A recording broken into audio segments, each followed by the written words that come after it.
warahmatullahi wabarakatuh. Selamat sore, salam sejahtera untuk kita semua. Hari ini adalah pertemuan yang ke-10, di mana hari ini kita akan membahas tentang manajemen hiperpigmentasi. Sebelum pertemuan sebelumnya kita sudah membahas tentang manajemen akne, di mana dikupas tentang akne sampai dengan mulai dari pengertian sampai dengan tindakan apa yang dilakukan, dan hari ini kita tentang pigmentasi. Apa itu kelainan pigmentasi? Adalah perubahan warna kulit menjadi lebih putih, lebih hitam atau coklat dibandingkan dengan warna kulit normal serta bersifat makuler. Biasanya di negara tropis termasuk Indonesia, menjadi putih merupakan impian. Jadi orang berbondong-bondong ke skincare itu harapannya mereka menjadi putih. Padahal kalau kita sudah mempelajari tentang pigmentasi, kita akan lebih paham dan akan menyayangi kulit kita. Kalau kulit kita sudah coklat, tentunya kita harus memelihara. Tidak justru malah berpikir ingin menjadi putih. Hiperpigmentasi di sini keadaan di mana terjadi peningkatan melanin pada epidermis kulit dengan gambaran kulit lebih coklat dari normal, atau pada dermis yang tampak keabu-abuan atau kebiruan pada kulit. Kemarin sudah kita pelajari bahwa melanin itu terproduksi di lapisan epidermis kulit, yaitu bagian basale. Kemudian dia terjadi perubahan terus-menerus dari mulai melanin menjadi melasma. Nah, ini kalau melaninnya berada di dermis, berarti itu merupakan hiperpigmentasi yang abu-abu atau kebiruan. Nah, ini prosesnya, di mana di situ ini bawah ada lapisan dermis, kemudian yang atas ada lapisan epidermis. Nah, ini yang memproduksi melanin ada di lapisan epidermis basale atau epidermis paling bawah. Kemarin sudah kita pelajari ya, dari epidermis ada stratum corneum, lucidum, granulosum, spinosum, terakhir adalah basale. Nah, ini melanin, melanosit memproduksi melanin, melanosom, kemudian dia bergerak ke atas menuju ke stratum corneum menjadi melanin. Jadi melanosit menjadi melanin prosesnya. Nah, ketika melanin itu ada di dermis atau karena ada kerusakan epidermis basale, sehingga melanin jatuh ke bawah. Seharusnya naik ke atas, tetapi ini jatuh ke bawah, sehingga akan membentuk melanopak, akan membentuk flek yang berwarna biru atau keabu-abuan. Saya membedakan kalau naik ke atas ke epidermis corneum, epidermis stratum corneum, itu akan berubah menjadi warna coklat. Tapi kalau melanin jatuh ke dermis, penampakan dari luar kulit itu akan berwarna keabu-abuan atau kebiru-biruan. Metabolisme pigmen itu enzim yang berperan adalah tirosinase. Jadi tirosin menjadi dopaquin, dopakron, kemudian hidroksiindol, indol, dan melanin. Melanin ada yang berwarna coklat hitam yang disebut eumelanin. Biasanya orang negro atau kita kulitnya kulit 6 atau hiperpigmentasi atau kulit nomor 6, karena kita sudah kemarin pelajari ada 6 jenis kulit atau jenis kulit ada 1 sampai 6. Kemudian ini termasuk kulit nomor 6. Kemudian melanin berwarna merah atau kuning, ukuran lebih kecil, mudah pecah, dimiliki oleh ras kulit putih. Biasanya kan kalau kita melihat orang Eropa itu biasanya kulitnya agak bercak-bercak merah atau agak coklat, agak kuning sedikit. Hiperpigmentasi adalah pigmentasi yang berlebihan pada permukaan kulit atau epidermis.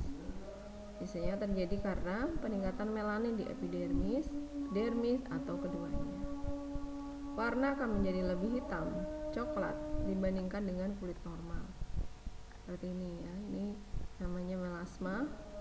Ini biasanya pasca melahirkan atau karena kosmetik.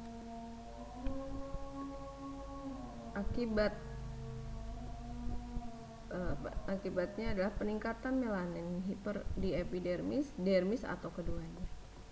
Yaitu hiperpigmentasi. Ada hiperpigmentasi coklat atau kita sebut melanoderma, hiperpigmentasi kebiruan, seluroderma, dan hiperpigmentasi campuran. Kalau yang hiperpigmentasi coklat itu di sini biasanya hiperpigmentasi melanositik, jumlah melanosit aktif dan naik. Kemudian yang kedua hiperpigmentasi melanotik, produksi melanin meningkat.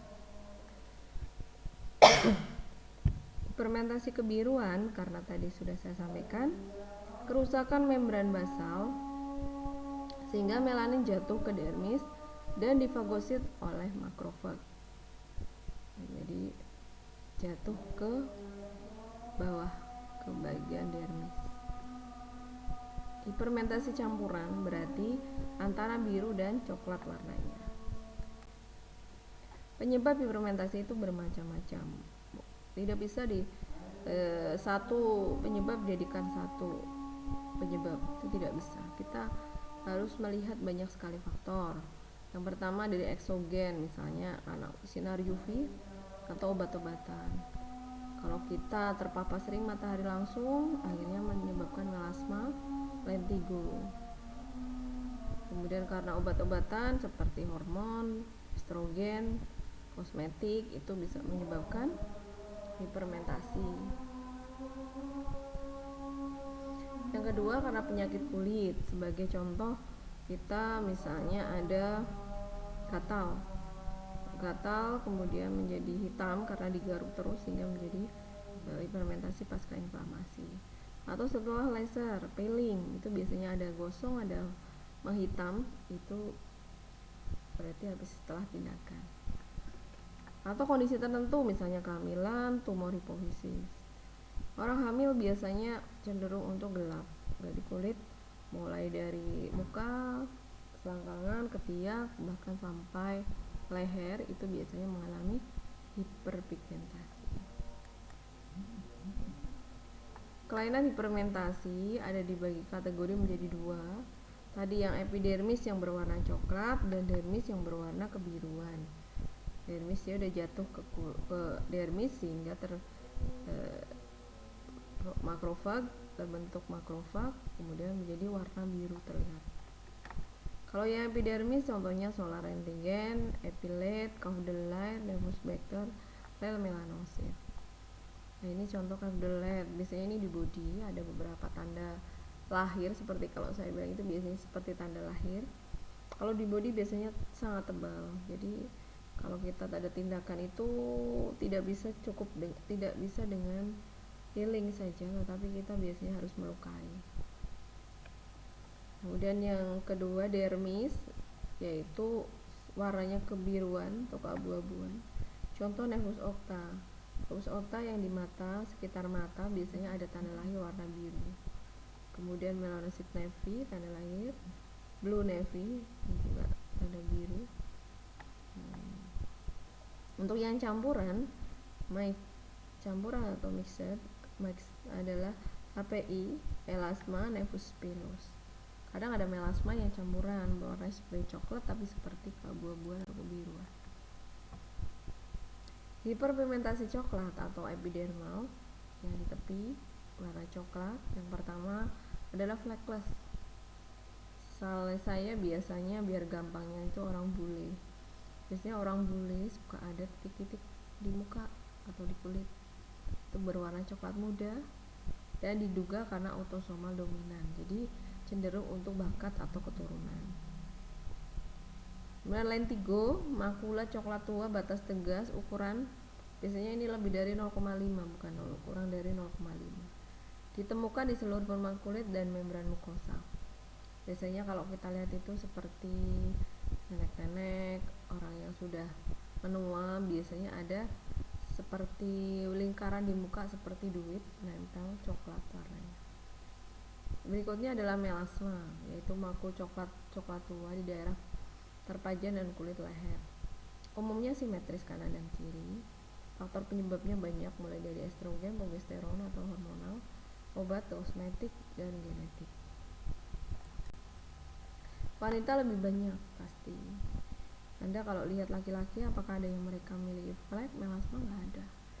Ada tapi tidak seperti wanita. Karena apa? Jadi setelah diteliti, kalau sudah kita melihat kasus, tentunya banyak sekali penelitian yang sudah dilakukan. Ternyata wanita cenderung melasma hipermentasi, karena memang diantaranya wanita itu memiliki hormon estrogen yang tinggi, hormon kehamilan yang tinggi. Apalagi saat hamil, wanita tentunya akan terjadi hipermentasi. Apalagi memakai pil kontrasepsi, apalagi memakai kosmetik yang berlebihan atau kosmetik yang dosis tinggi. Biasanya terjadi pada tipe kulit gelap. Ini bisa terjadi pada kulit tipe coklat. Berikutnya adalah melasma atau kolasma. Suatu keadaan hiperpigmentasi di mana yang terjadi pada bagian itu terpapar sinar matahari. Biasanya agak coklat, tapi bentuknya memang tidak teratur atau acak. Jadi tidak rapi gitu, sehingga seperti pulau gambarannya. Umumnya simetris. Biasanya di pipi, hidung, dagu, dan bibir atau kumis biasanya. Etiologi tentunya belum pasti, seperti yang tadi penyebab hiperpigmentasi. Ada hormon, ultraviolet, turunan, ya. Bahkan ada obat kosmetik. Tipe melasma juga sama seperti tadi fermentasi. Melasma tipe epidermal tentunya adalah yang berwarna coklat. Tipe dermal tentunya yang berwarna kebiruan atau abu-abu. Terakhir ini fermentasi melasma yang campuran, jadi ada coklat, ada abu-abuan. Biasanya kita gampang melihatnya. Kalau di epidermal berarti warna coklat, kalau dermal berarti warna kebiruan. Tipe campuran ada kontras, ada yang tidak. Biasanya susah membedakan kalau campuran dengan yang biru. Nah, ini kalau the lab di body, biasanya kita ada tindakan kalau seperti ini. Kita seperti mengelupaskan kulit yang coklat tadi. Satu kali tindakan banyak yang bagus kalau saya. Nah, kalau seperti ini nih campuran nih. Hiperpigmentasi terutama untuk melasma ini ada yang campuran, ada yang coklat. Kalau seperti ini nefus, biasanya tanda lahir sekitar muka, mata, nevus opta namanya. Kita jabarkan satu persatu. Tadi flekes yang kayak bule seperti ini, biasanya keturunan dan sinar UV. Ini seperti orang bule, titik-titik coklat. Saya punya trik atau tindakan khusus yang bisa kita lakukan, tapi ini biasanya nanti kalau pembelajaran berikutnya atau materi advance. Jadi kalau dasar tidak bisa kita berikan. Nah, ini ada teknik sendiri dan satu kali tindakan. Walaupun Anda menggunakan krem, walaupun Anda sudah berusaha memakai krem lama, kosmetik lama, tetapi tidak akan hilang, saya yakin. Tapi dengan satu tindakan yang kita berikan akan hilang. Nah, ini seperti bule. Jadi bentuknya warnanya coklat, biasanya di sekitar muka, hidung, dahi, bahkan bisa sampai leher. Nah, ini lentigo atau sinilis yang tadi sampaikan, seperti mbah-mbah, seperti ibu-ibu, nenek-nenek, biasanya umur udah menua, warnanya seperti duit, coklat seperti duit di muka, bulat, tegas. Biasanya lebih dari 0,5 cm atau sampai dengan 1 cm. Ini juga lentigo dan sinilis ini juga kasus unik, sehingga harus melakukan tindakan dengan cara khusus ya. Kalau di kita juga diajari kalau nanti advance. Berikutnya adalah nevus opta seperti ini. Di muka kadang sudah tadinya di awal di sekitar mata, kemudian akan berkembang di sekitar pipi, bahkan biasanya akan seluruh muka.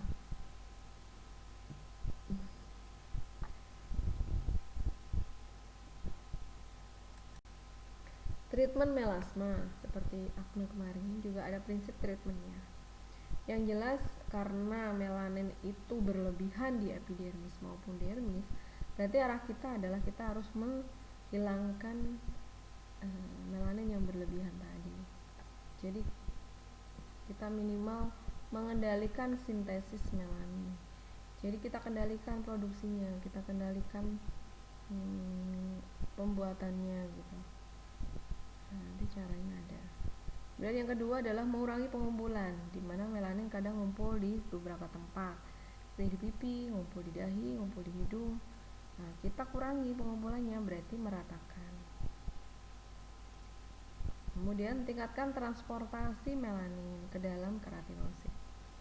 Jadi transportasi yang melanosit yang tadinya dari bawah menuju ke atas itu harus ditingkatkan, dipercepat, bahkan diratakan.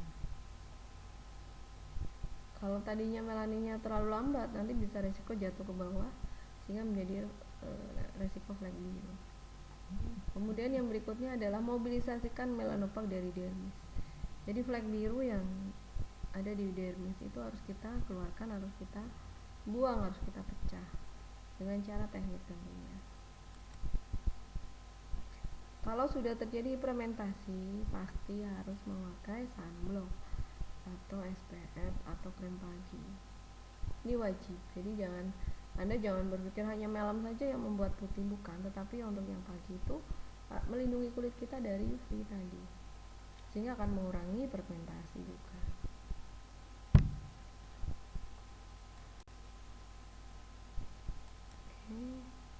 Klasifikasi berdasarkan mekanisme kerja.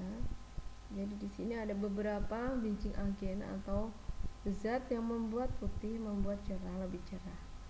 Jadi saya tidak sampaikan putih whitening, tidak, tapi kita kalau di estetik itu skincare itu kita sebut adalah brightening, lightening. Jadi tidak ada whitening, karena kalau whitening biasanya menggunakan zat berbahaya instan dan biasanya terakhir akan merusak kulit. Tapi kalau lightening nanti kita buat natural, jadi kulitnya cerah, light, lebih cerah, bright, lebih cerah, bahkan lebih segar. Yang pertama ada suatu zat yang merupakan antioksidan seperti arbutin, mulberry, vitamin C, derivat vitamin C. Ini juga biasanya kita pakai dikombinasikan di krem malam, biasanya ada arbutin, ada vitamin C derivat dan sebagainya. Yang menghambat sintesis tirosin. Jadi ada zat yang menghambat sintesis tirosin sehingga melanin tidak terproduksi atau berkurang. Biasanya menggunakan galactosamin, manosamin, azelaic acid, bufuric acid. Ini zatnya. Biasanya ini di dalam krem malam sudah ada. Berikutnya menghambat aktivitas tirosin. Contohnya hidroquinon, kojic, arbutin, gluta, mulberry extra. Jadi kojic, arbutin itu juga termasuk antioksidan dan menghambat aktivitas tirosin. Sekali kita menggunakan krem yang misalnya mengandung hidroquinon atau kita menggunakan arbutin, itu bagus sekali, kulit akan lebih cerah, lebih cepat sekali untuk cerah dan bersih. Karena aktivitas tirosin tadi yang memproduksi melanin dihambat. Berikutnya adalah menghentikan biosintesis melanin, contoh kojic acid. Pada saat produksi kita hentikan. Kemudian ada yang efek sitotoksik terhadap melanosit, jadi menghancurkan atau merusak melanosit, contoh hidroquinon, phenolic agent. Makanya hidroquinon itu termasuk dia menghambat aktivitas dan juga menghancurkan melanosit. Yang berikutnya adalah mengurangi produksi melanin, yaitu contoh vitamin C, tocopherol. Kemudian berikutnya menghambat stimulasi melanin ke keratinosit. Jadi yang tadinya mau naik ke atas dihambat, contoh menggunakan AHA, retinoid. Jadi kalau Anda menemukan zat-zat seperti ini di dalam suatu krem, Anda harus jeli sekarang, apa sih manfaatnya, untuk apa itu arahnya. Sehingga kalau saya misalnya, saya lebih suka menggunakan arbutin yang aman dan ini jelas badan POM dan mengandung gluta juga, vitamin C juga. Jadi kita gunakan mana yang zat aktifnya. Kalau saat artinya arbutin berarti ini menghambat aktivitas erosi. Misalnya contoh kita gunakan vitamin C berarti ini bisa untuk mengurangi produksi melanin. Ini bahan aktif sediaan pemutih atau brightening. Dari merkuri zaman dulu sekarang sudah tidak ada. Monobenson, benzoquinon, misalnya hidroquinon, asam aselat, asam kojic atau kojic acid, green tea, licorice, arbutin, vitamin C dan vitamin B3. Ini semuanya biasanya di krem malam akan ada. Tinggal Anda baca saja krem malam Anda. Kalau badan POM biasanya tertera lengkap, tapi kalau yang formulasi yang dari resep dokter atau yang itu nggak akan cantumkan. Jabaran dari satu persatu zat tersebut sebagai contoh hidroquinon di sini. Ini mekanisme kerjanya sangat mendestruksi berarti merusak, toksik, tirosin inhibitor. Digunakan malam hari. Ini zaman dulu sudah dipakai. Tetapi memang ada kelebihan, semua saja itu ada kelebihan dan ada kekurangan. Kita pun harus mengetahui mana kelebihan dan mana kekurangan. Dan kita harus pakai sesuai dengan kasusnya. Nah, ini efek samping dari hidroquinon memang lumayan berat, yaitu ada kalau kita memakai jangka panjang tentunya akan menyebabkan onkronosis contohnya. Hati-hati kalau Anda memakai krem dokter atau krem resep atau krem yang belum badan POM, belum ada NA, nomor NA itu tolong dibatasi pemakaiannya dan konsultasikan ke skincare tersebut. Misalnya pemakaian memang harus dibatasi, tidak boleh lebih dari 6 bulan. Jadi ada batasnya. Nanti kita pakai teknik tapering off. Jadi kalau sudah pakai lama, kita turunkan dosisnya minimal itu, atau kita lakukan tapering off mengenai waktu pemakaiannya. Nah, ini lumayan. Yang berikutnya adalah retinoid atau derivat vitamin A. Kalau Anda sering minum buah-buahan yang mengandung vitamin A, tentunya akan membuat kulit menjadi lebih bersih, lebih cerah. Berikutnya adalah tretinoin. Tretinoin ini lumayan juga sering dipakai untuk hiperpigmentasi dan lebih cerah.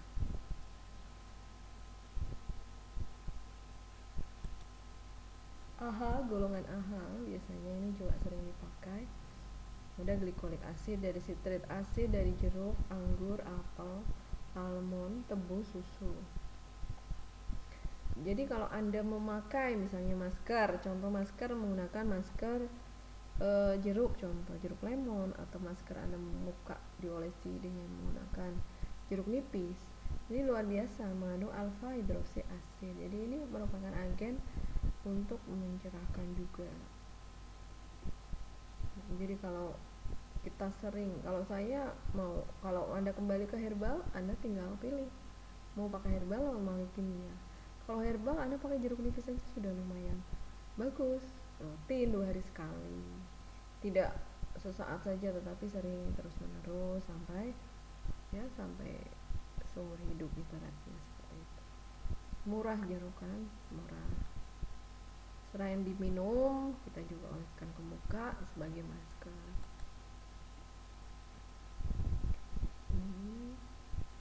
Untuk yang cairan yang AHA yang bukan dari asli jeruk nipis, bukan dari organik, kita bisa ada cairan khusus. Nah, bisa seperti glikolik asid, salicylic acid,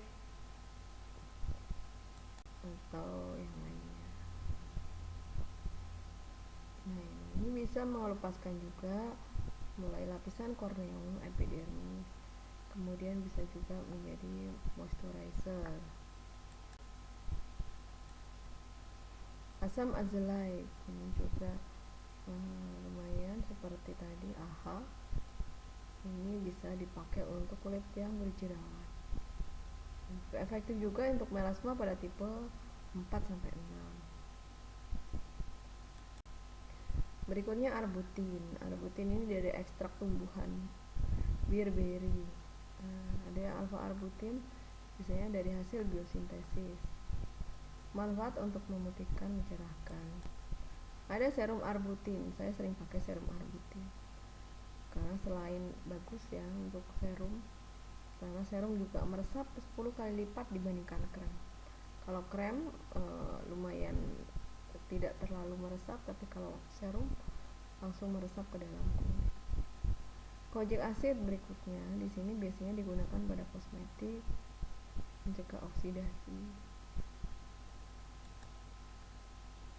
Biasanya nanti akan sebagai antifungal, antibakteri, merusak dendrit melanosom dan pada pemakaian lama, sehingga lama-lama akan menjadi cerah. Efek sinergis kediaan pemutih yaitu tabir matahari atau tabir surya, krem, serum, gel. Tindakan khusus apabila kita menjumpai menjumpai kulit yang terjadi fermentasi, biasanya yang pertama tindakan adalah peeling. Peeling itu bisa menggunakan kimia atau peeling mekanik, bisa menggunakan mikrodermabrasi dan lainnya. Berikutnya adalah mesoterapi. Misalnya mesoterapi kita yang menggunakan injek, hanya menggunakan getaran, itu juga bisa. Berikutnya derma roller, ini biasanya kita menggunakan roller seperti jarum. Kemudian serumnya akan masuk ke dalam kulit lebih efektif. Berikutnya laser. Laser biasanya kita pakai pada kulit yang hiperpigmentasi biru atau keabu-abuan. Karena tindakan laser ini tujuannya adalah dia akan menembak kulit di bagian dermis. Jadi bukan di daerah epidermis saja yang kena sinar, tetapi dia akan tembus sampai ke dermis. Oke, ini tentang hiperpigmentasi. Sebenarnya apapun yang kita pelajari, apapun yang nantinya kita jumpai, itu pastilah akan bertemu dengan kasus yang ada di teori. Tetapi ketika kita ketemu kalian langsung memang akan berbeda biasanya. Maka biasanya kita treatmentnya itu kombinasi, tidak hanya satu tindakan, tetapi kita biasanya kombinasi. Bisa menggunakan alat, bisa menggunakan serum, bisa menggunakan krem, atau bisa menggunakan tindakan yang lain. Jadi tidak pasti kita hanya mengarahkan kepada tindakan, atau kita menggunakan peeling saja, atau kita hanya menggunakan krem saja. Tidak, tapi kita kombinasi dua tindakan, jadi mulai dari treatment sampai dengan kremnya. Itu akan hasilnya lebih maksimal. Oke, untuk flek biru, flek coklat, itu kita hanya membedakan dua flek, yaitu hiperpigmentasi, yaitu hiperpigmentasi coklat dan biru. Itu saja yang perlu Anda pahami. Coba nanti lihat ada orang fleknya biru, boleh Anda fotokan, kirim ke saya, atau fleknya coklat, atau banyak beberapa titik, Anda foto saja, bisa konsultasikan ke saya apa yang akan dilakukan dan apa yang boleh dipakai. Oke, mungkin itu aja. Hiperpigmentasi ini memang sebenarnya teorinya sedikit, tapi faktanya ketika ketemu klien banyak sekali kasus. Mungkin itu saja. Terima kasih atas perhatiannya. Kami akhiri. Assalamualaikum warahmatullahi wabarakatuh.